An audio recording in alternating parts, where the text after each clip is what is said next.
था भिखारी। रेल सफर में भीख मांगने के दौरान एक सूट बूट पहने सेठ जी उसे दिखे। उसने सोचा, ये व्यक्ति बहुत अमीर लगता है, इससे भीख मांगने पर ये मुझे जरूर अच्छे पैसे देगा।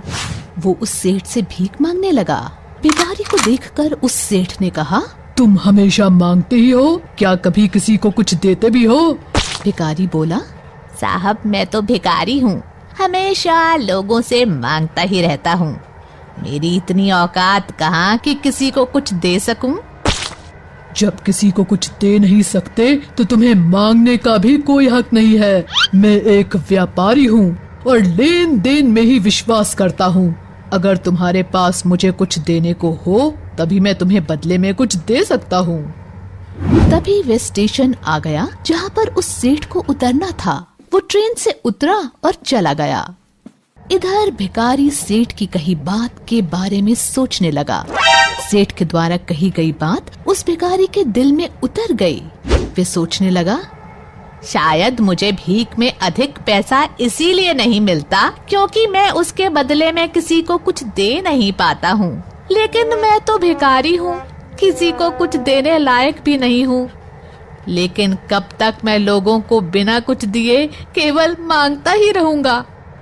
बहुत सोचने के बाद भिखारी ने निर्णय किया कि जो भी व्यक्ति उसे भीख देगा तो उसके बदले में वो भी उस व्यक्ति को कुछ जरूर देगा। लेकिन अब उसके दिमाग में ये प्रश्न चल रहा था कि वे खुद भिखारी है तो भीख के बदले में वे दूसरों को क्या दे सकता है। इस बात को सोचते हुए दिन भर गुजरा, लेकिन उसे अपने प्रश्न का कोई उत्तर नहीं मिला।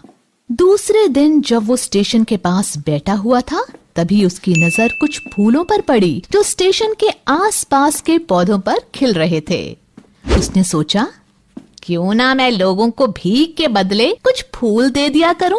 उसको अपना ये विचार अच्छा लगा और उसने वहाँ से कुछ फूल तोड़ लिए। वो ट्रेन में भीख मांगने पहुँचा। जब भी कोई उसे भीख देता तो उसके बदले में वह भीख देने वाले को कुछ फूल दे देता। उन फूलों को लोग खुश होकर अपने पास रख लेते थे। अब भिखारी रोज फूल तोड़ता और भीख के बदले में उन फूलों को लोगों में बांट देता था। कुछ ही दिनों में उसने महसूस किया कि अब उसे बहुत अधिक लोग भीख देने लगे हैं। वो स्टेशन के पास के सभी फूलों को तोड़ लाता था। जब तक उसके पास फूल रहते थे तब तक उसे बहुत से लोग भीख देते थे। लेकिन जब फूल बांटते बांटते खत्म हो जाते थे तो उसे भीख भी नहीं मिलती थी। अब रोज ऐसा ही चलता रहा। एक दिन जब वो भीख मांग रहा था तो उसने देखा कि वही सेठ ट्रेन में बैठे हैं जिनकी वजह से उसे भीख के बदले फूल देने की प्रेरणा मिली थी। वह तुरंत उस व्यक्ति के पास पहुंच गया और भीख मांगते हुए बोला, आज मेरे पास आपको देने के लिए कुछ फूल हैं। आप मुझे भीख दीजिए, बदले में मैं आपको कुछ फूल दूंगा।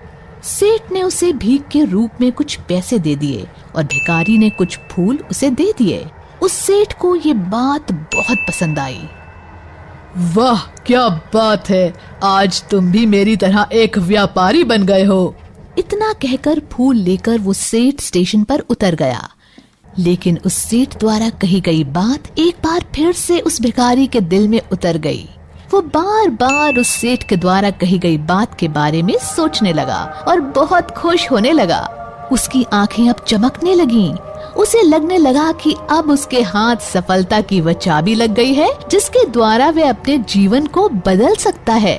वह तुरंत ट्रेन से नीचे उतरा और उत्साहित होकर बहुत तेज आवाज में ऊपर आसमान की ओर देखकर बोला, मैं भिखारी नहीं हूँ, मैं तो एक व्यापारी हूँ।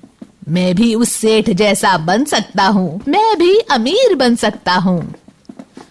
लोगों ने उसे देखा तो सोचा कि शायद ये भिखारी पागल हो गया है। अगले दिन से वह भिखारी उस स्टेशन पर फिर कभी नहीं दिखा। एक वर्ष बाद इसी स्टेशन पर दो व्यक्ति सूट बूट पहने हुए यात्रा कर रहे थे।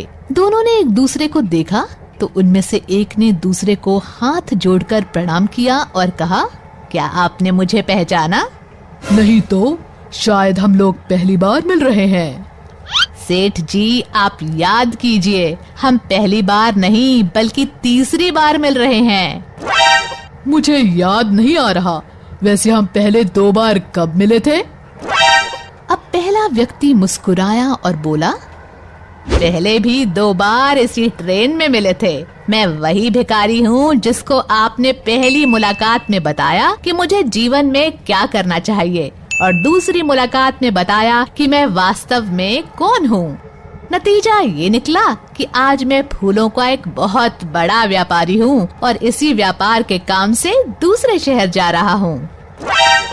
आपने मुझे पहली मुलाकात में प्रकृति का नियम बताया, जिसके अनुसार हमें तभी कुछ मिलता है जब हम कुछ देते हैं। लेन देन का ये नियम वास्तव में काम करता है। मैंने ये बहुत अच्छी तरह महसूस किया है, लेकिन मैं खुद को हमेशा भिखारी ही समझता रहा। इससे ऊपर उठकर मैंने कभी सोचा ही नहीं था। और जब आपसे मेरी दूसरी मुलाकात हुई तब आपने मुझे बताया कि मैं एक व्यापारी बन चुका हूँ।